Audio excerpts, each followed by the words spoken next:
আসসালামু আলাইকুম এভরিওয়ান। আজকে আমরা এই ম্যাথের সমাধান দেখব। এটি 46তম বিসিএস এর একটি আশা প্রশ্ন। আমাদের এই চ্যানেলে আপনাদের জন্য বিভিন্ন চাকরি পরীক্ষার বিভিন্ন ম্যাথের সমাধান চলছে। কাইন্ডলি আমাদের চ্যানেলটিকে সাবস্ক্রাইব করে দিবেন। তো চলুন এখন আমরা এই ম্যাথের সমাধানে নেমে পড়ি। তো এখানে যেটা আছে সেটা হচ্ছে যে হাফের সাথে আমার 2 গুণ আছে এবং 2 টু দি পাওয়ার আবার x-3 আছে। তো এরপরে +1 = 5। তো এখান থেকে আমাদের বেসিক্যালি x এর মানটা বের করে নিয়ে আসতে হবে। তো ঠিক আছে, আমরা x এর মানটা বের করে নিয়ে আসব।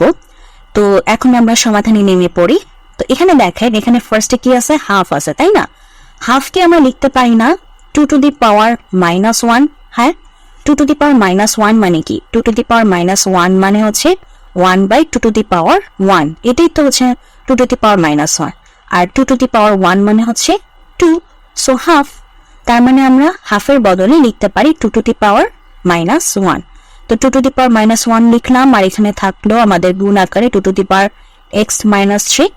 আর এখানে যেহেতু +1 মানে নিজস্বভাবে আছে, সো +1টাকে আমরা এই পাশে নিয়ে আসলে 5 - 1 করে দেখ। ঠিক আছে?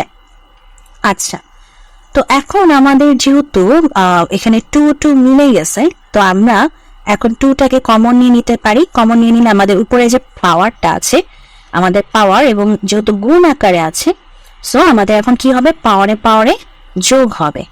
গুণ আকারে যেহেতু আছে, পাওয়ারে পাওয়ারে যোগ হবে। So x-3 - 1। ঠিক আছে? আচ্ছা, আর এদিকে হবে হচ্ছে আমার 4।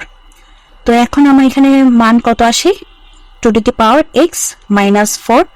আর এখানে যেহেতু 4 আছে, আর এটা আমরা হচ্ছে আমাদের বেস মিলানোর জন্য এখানে লিখতে পারি 2 টু দি পাওয়ার 2 বা স্কয়ার, 2 স্কয়ার। কারণ 2 স্কয়ার মানেই তো 4, তাই না? সো এখন যেহেতু আমাদের বেস মিলে গেছে, তাহলে আমরা এখন পাওয়ারে পাওয়ার লিখতে পারি, মানে x-4 = 2।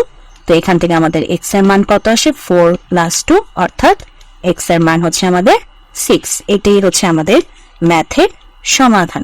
ওকে, আই হোপ যে আপনারা ম্যাথটি বুঝতে পেরেছেন। কোনো জায়গায় কনফিউশন থাকলে অবশ্যই কমেন্ট সেকশনে জানাবেন। আপনারা ভালো থাকবেন। আজ এখানেই বিদায় নিচ্ছি।